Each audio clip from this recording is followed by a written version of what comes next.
జై శ్రీరామ్. శ్రీమాత్రే నమః. శ్రీ గురుభ్యో నమః. 2026 సంవత్సరం జూలై నెల యొక్క మాస ఫలితాలు.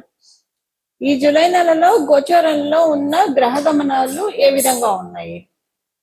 వృషభ రాశిలో మంగళ సంచారం, ఈ మాసం మొత్తం కూడా మంగళ సంచారం వృషభ రాశిలో ఉంటుంది. రవి సంచారం మిథున రాశిలో 16వ తారీఖు వరకు కూడా మిథున రాశిలో రవి సంచారం ఉంటుంది. 17వ తారీఖు నుంచి ఆయన కర్కాటక రాశిలోకి ఆయన సంచారం సాగిస్తారు.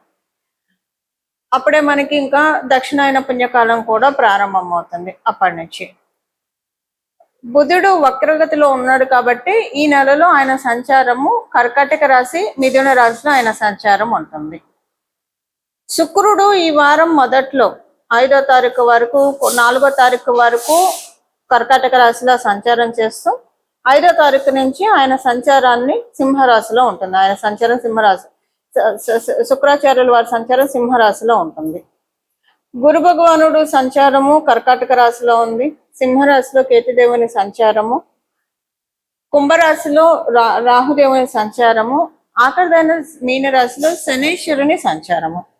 శనేశ్వరుడి సంచారము ఈ మాసం చివర్లో ఆయన వక్రగతిలోకి వెళ్తున్నారు. ఇదే ఈ వారం యొక్క గోచారంలో ఉన్న గ్రహస్థితులు. ఇది ఈ మాసము గోచారంలో ఉన్న గ్రహస్థితులు. ఈ మాసంలో ఉన్న ఈ గోచార గ్రహస్థితుల్ని అనుసరించి ఎలాంటి ఫలితాలు ద్వాదశ రాశుల వాళ్ళకి, ద్వాదశ లగ్నాల వాళ్ళకి ఉండబోతున్నాయి.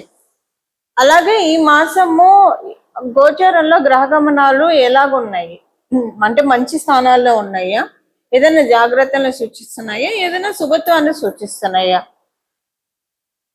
ప్రత్యేకాంశం ఏంటంటే గోచారంలో ఈ మాసం చివరిలో శనేశ్వరుడు వక్రగతిలోకి వెళ్ళడం. శనేశ్వరుడు వక్రగతిలోకి వెళ్ళడం దీని మీద మళ్ళీ మనం సపరేట్ గా ఒక వీడియోలో నేను చెప్తాను ఎలా ఉంటుంది అనేది. ఇది కొంతమందికి చాలా బాగా ఉంటుంది. ఏలినాడులో ఉన్న వాళ్ళకి బాగా ఉంటుంది ఇప్పుడు ఈ వక్రగతి. అష్టమ శ్రేణిలో ఉన్న వాళ్ళకి బాగా ఉంటుంది, అర్ధాష్టమ శ్రేణిలో ఉన్న వాళ్ళకి బాగా ఉంటుంది. ఒక రిలీవింగ్ ఫ్యాక్టర్ అనుకోండి ఈ ఏలినాడు శని, అష్టమ శని, అర్ధాష్టమ శనిలో ఉన్న వాళ్ళకి. అది ఈ మాసం చివరి నుంచి స్టార్ట్ అవుతుంది. అలాగే కంటక శనిలో ఉన్న వాళ్ళకి కూడా ఈ పాయింట్ వర్తిస్తుంది. ఇది మోస్ట్ స్పెషల్ అంశము గోచారంలో. ఇంకొకటి ఏంటంటే మనందరికీ తెలిసిన దేవగురువైన బృహస్పతి కర్కాటక రాశిలో ఆయన సంచారము, రవి కూడా ఈ మాసం మధ్యలో కర్కాటక రాశిలోకి రావడం, అన్ని మాసాల్లోకెల్లా అన్ని రాశుల్లో ఆయన సంచారం కంటే కూడా దేవగురువైన బృహస్పతి సంచారము కర్కాటక రాశిలో, ధనుసు రాశిలో మీన రాశిలో ఈయన సంచారం చాలా స్పెషల్ గా ఉంటుంది. ఇప్పుడు ఇది ఈయన సమక్షంలో సూర్యనారాయణ మూర్తి కర్కాటక రాశిలో ప్రవేశం అంటే దక్షిణాయన పుణ్యకాలం ప్రారంభం అవుతుంది. ఇది చాలా మంచిది. దీని గురించి కూడా మనం ఒక వీడియోలో నేను చెప్తాను. దక్షిణాయన పుణ్యకాలం ఈ సంవత్సరం ఎంత సిగ్నిఫికెంట్ గా ఉంది, దీన్ని మనందరం ఎలా చేసుకోవాలి, ఇవన్నీ కూడా మనం ఒక వీడియోలో మాట్లాడుతున్నాం. మొత్తానికి అయితే ఇవి ఈ మాసంలో ఉన్న గోచారంలో ఉన్న ప్రత్యేక అంశాలు. ఇప్పుడు నేను చెప్పినట్టు శుభత్వాన్ని సూచిస్తుంది కదా. శనేశ్వరుడు వక్రగతిలోకి వెళ్ళడం కొన్ని రాశుల వాళ్ళకి నేను చెప్పాను కదా. ఏలినాడు శనిలో ఉన్న వాళ్ళకి, అష్టమ శనిలో ఉన్న వాళ్ళకి, అర్ధాష్టమ శనిలో ఉన్న వాళ్ళకి, కంటక శనిలో ఉన్న వాళ్ళకి వీళ్ళందరికీ ఊరట ఇస్తుంది. అట్ ద సేమ్ టైం వృషభ తులా రాశుల వాళ్ళకి కొంత ప్రతికూలం పూర్తిగా అని చెప్పను, అలాగని అనుకూలంగా కూడా ఉండదు, అలా ఉంటుంది. ఇవి ఈ మాసంలో ఉన్న గోచార గ్రహస్థితులు.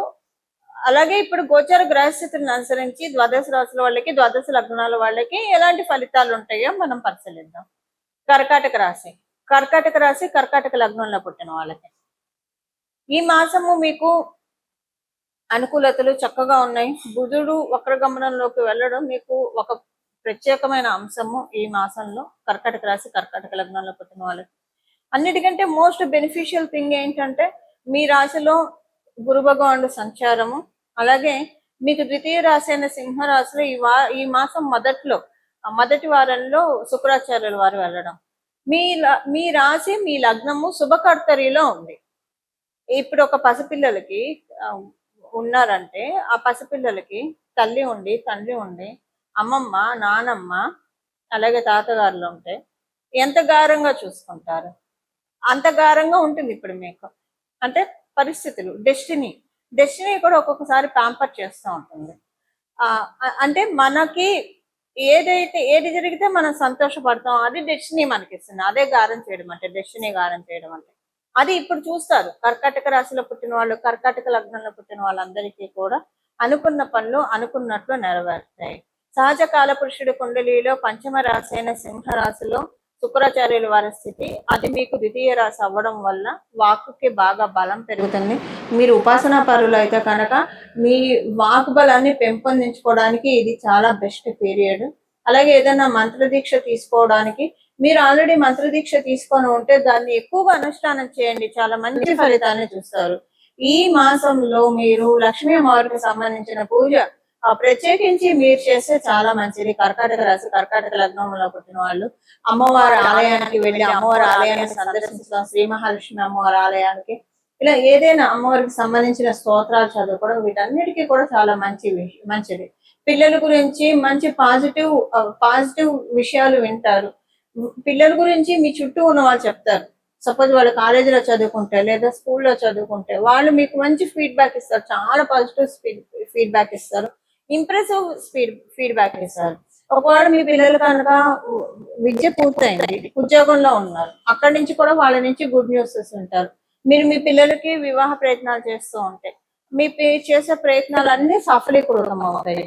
ఈ విధంగా ఒక రకంగా చెప్పాలంటే శుభ పరంపర ఈ మాసంలో చాలా చక్కగా ఉంది కర్కాటక రాశిలో పుట్టిన వాళ్ళకి, కర్కాటక లగ్నంలో పుట్టిన వాళ్ళకి. దానికి మేజర్ కారణం ఏంటంటే మీ రాశిలో గురువు, దేవగురువు అయిన బృహస్పతి, మీకు తదుపరి రాశి అయిన సింహ రాశిలో అసురు గురువైన శుక్రాచార్యుల వారి సంచారం, బుధ భగవానుడు వక్రించి ఉండడం, ఇవన్నీ కూడా సో మెనీ గుడ్ ఫ్యాక్టర్స్ తోటి కర్కాటక రాశి అలాగే కర్కాటక లగ్నంలో పుట్టిన వాళ్ళందరూ ఉన్నారు. ఉద్యోగస్తులకి అనుకూలమైన సమయం చాలా బాగా ఉంటుంది. ఉద్యోగస్తులందరికీ కూడా ఉద్యోగస్తులందరికీ ఈ మాసం చివరిలో ఒక గుడ్ న్యూస్ వింటారు. అది మీకు వేరే చోట మంచి ఆఫర్ వచ్చిందన్న గుడ్ న్యూస్ కావచ్చు, లేదా మీరు ఉన్న చోట ఏదైనా మంచి మార్గం, మీకు ఇష్టం లేని విషయం ఏదైనా ఉంటే అది మారుతుంది. అది ఒక గుడ్ న్యూస్ గా మీరు చాలా హ్యాపీగా ఫీల్ అవుతారు. వ్యాపారస్తులకి ఈ మాసము అంతా కూడా బాగా ఉంటుంది. ఈ మాసం చివరిలో ఇంకా బాగా ఉంటుంది, చాలా మంచి మార్పులు చూస్తారు వ్యాపారస్తులు. స్టార్టింగ్ నుంచి బాగా ఉంటుంది, అసలు ఈ మాసం చివరిలో అన్ఎక్స్పెక్టెడ్ గెయిన్స్ మీరు చూస్తారు, చాలా సంతోషంగా అనిపిస్తుంది. ఈ మాసం కూడా శుభ పరంపరతో ఫిల్ అయ్యింది కర్కాటక రాశి, కర్కాటక లగ్నంలో పుట్టిన వారందరికీ కూడా. పరిహారము, ఈ మాసంలో చేసుకోవాల్సిన పరిహారము, మనము గోచరంలో ఉన్న గ్రహ స్థితుల గురించి మొత్తం చూసాము, ఎలా ఉంటాయి ఫలితాలు కూడా మనం చూసాము. ఇందులో శనేశ్వరుడు వక్రగతిలోకి వెళ్ళడము ఒక చాలా మంచి విషయము. అంటే వక్రగతిలోకి ఆయన వెళ్ళేది కుంభరాశిలోకి అవ్వడం వల్ల, అంటే కుంభరాశి వైపే కాబట్టి ఇది ఒక మంచి విశేషాంశము. అందువల్ల దీనిలో అన్ని బ్లెస్సింగ్స్ తీసుకోవడానికి, శనేశ్వరుడు బ్లెస్సింగ్స్ తీసుకోవడానికి, అందున ప్రత్యేకించి ఏలినాడు శని ఉన్న వాళ్ళు, అష్టమ శని ఉన్న వాళ్ళు, అర్ధాష్టమ శని ఉన్న వాళ్ళు, కంటక శని ఉన్న వాళ్ళకి ఇప్పుడు అది ఎవరెవరో నేను చెప్తాను. ఏలినాడు శనిలో ఉన్న వాళ్ళు ఇప్పుడు కుంభరాశి, మీనరాశి వాళ్ళకి ఏలినాడు శని ఉంది, కుంభరాశి వాళ్ళకి ఏలినాడు శని ఉంది, అలాగే మేషరాశి వాళ్ళకి కూడా ఏలినాడు శనిలోనే ఉన్నారు. అర్ధాష్టమ శనిలో ఉన్న వాళ్ళు ఎవరు? ధనుసు రాశి వాళ్ళు. అష్టమ శనిలో ఉన్న వాళ్ళు సింహరాశిలో ఉన్నవాళ్ళు. కంటక శని ఎవరికి ఉంది? మిథున రాశిలో ఉన్న వాళ్ళకి. సో ఈ రాశుల్లో ఉన్న వాళ్ళకి కావచ్చు, లేదా ఇప్పుడు నేను చెప్పిన రాశులు లగ్నాల్లో ఉన్న వాళ్ళకి అష్టమ శని, అర్ధాష్టమ శని, ఏలినాడు శని, కంటక శని ఇవన్నీ ఉన్నాయి. ఇది దీంట్లోంచి ఇప్పుడు బయటపడటానికి మంచి సమయము. అంటే తర్వాత ఇప్పుడు ఏలినాడు శని కుంభరాశి వాళ్ళకి అయిపోతుంది అనుకోండి నెక్స్ట్ ఇయర్, కానీ మీనరాశి వాళ్ళకి ఉంటుంది, మేషరాశి వాళ్ళకి ఉంటుంది, తర్వాత నెక్స్ట్ ఇయర్ వృషభ రాశి వాళ్ళకి కూడా స్టార్ట్ అవుతుంది. ఇది ఏంటంటే దీంట్లోంచి ఇంకా మీనరాశి వాళ్ళు, అంటే అర్ధాష్టమ శని, అష్టమ శని ధనుసు రాశి వాళ్ళకి, సింహరాశి వాళ్ళకి కూడా అయిపోతుంది, కంటక శని మిథున రాశి వాళ్ళకి అయిపోతుంది. సో మేజర్ గా మీనరాశి వాళ్ళకి, మేషరాశి వాళ్ళకి ఇప్పుడు ఇది ఒక మంచి ఆపర్చునిటీ అందరికీ కూడా. ఇప్పుడు శనేశ్వరుడు యొక్క అనుగ్రహాన్ని పొందడానికి ఇబ్బందులు లేకుండా, కర్మకారకుడు కాబట్టి మనకి సమన్వయం చేసే గ్రహం కూడా, అన్ని గ్రహాలు సమన్వయం చేసిన సాటర్న్ కొంచెం ప్రతిదీ కూడా లెక్కలు కరెక్ట్ గా తెలుస్తారు కాబట్టి మనం చేసుకోవాల్సిన శనిశ్వరుడికి సంబంధించిన పరిహారమే చేసుకోవాలి. దీనికి బెస్ట్ థింగ్ ఏంటంటే, మీకు మీ ఇంటి దగ్గర ఏదన్నా భద్రకాళి అమ్మవారి ఆలయం ఉంటే ఆలయాన్ని దర్శించి రావడము, అలాగే విష్ణుమూర్తి ఆరాధన లేదా పరమశివుడికి ప్రతిరోజు సాయంత్రం పూట ఈ మాసం మొత్తం కూడా చేసుకోవడము, లేదా మీరైనా సరే అభిషేకం చేసి రావడము, ఈ మూడిట్లో ఏదైనా చేయవచ్చు. అసలు ఇవేం చేయలేమని అనుకున్న వాళ్ళు ప్రతిరోజు మీకు ఏ గుడి కుదిరితే ఆ గుడికి చెప్పులు లేకుండా కాళ్ళకి వీలుంటే, మీకు అవకాశం ఉంటే కనుక కాళ్ళకి చెప్పులు లేకుండా వెళ్ళి దర్శనం చేసుకున్నాను. అవకాశం లేని వాళ్ళు, అంటే కొంతమందికి షుగర్ ఇలాంటి ప్రాబ్లం ఉన్నవాళ్ళు చెప్పులు లేకుండా నడవలేరు. సో అలా మీకు ఆరోగ్యరీత్యా ఇబ్బందులు ఉంటే చెప్పులు వేసుకొని వెళ్ళవచ్చు. బట్ వీలుంటే ఈ మాసం మొత్తం కూడా ఏదో ఒక దేవాలయానికి ప్రతిరోజు కుదిరితే ఒకటే టైంలో దర్శనం చేసుకోండి, చాలా మంచి ఫలితాలు వస్తాయి. ఒకవేళ ఒకటే టైంలో చేసుకోవడానికి కుదరలేదు, మీరు పొద్దున్న సాయంత్రము మీకు ఎప్పుడు కుదిరితే అప్పుడు, సాయంత్రం అయితే మళ్ళీ స్నానం చేసి శుచిగానే వెళ్ళాలి దేవాలయానికి. ఉదయాన్నే అయితే స్నానం చేసి ఉదయాన్నే అయితే ఇంకా బెస్ట్. సో మీకు ఏ టైంలో కుదురుతుంది ఆ టైంలో మీరు దేవాలయానికి వెళ్ళడానికి ప్రయత్నించండి. ఇప్పుడు నేను చెప్పిన వీటిలో ఏదైనా చేసుకోవచ్చు, లేదా రోజు లలిత సహస్రనామం చదివినా కూడా మంచి ఫలితాలు వస్తాయి. వీటిలో ఏదైనా చేసుకుంటే కనుక శనీశ్వరుడు మంచి ఫలితాల్ని ఇవ్వడానికి చాలా చక్కటి, అంటే ఇప్పుడు ఉన్న ఈ వక్రగతిలో ఉన్న శనీశ్వరుడు చాలా మంచి రిజల్ట్స్ ఇవ్వడానికి అందరికీ కూడా అవకాశం చక్కగా ఉంటుంది. ఇవి ఈ మాసం యొక్క గోచర గ్రహస్థితుల్ని అనుసరించిన ఫలితాలు, అలాగే తదనుగుణంగా చేసుకోవాల్సిన పరిహారం. ఇలాగా మనందరం కూడా భగవత్ కృపకి పాత్రలు అవ్వాలని చెప్పి మనస్ఫూర్తిగా నేను కూడా పరమశివుణ్ణి శిరస్సు వంచి ప్రణామం చేస్తూ మంగళం.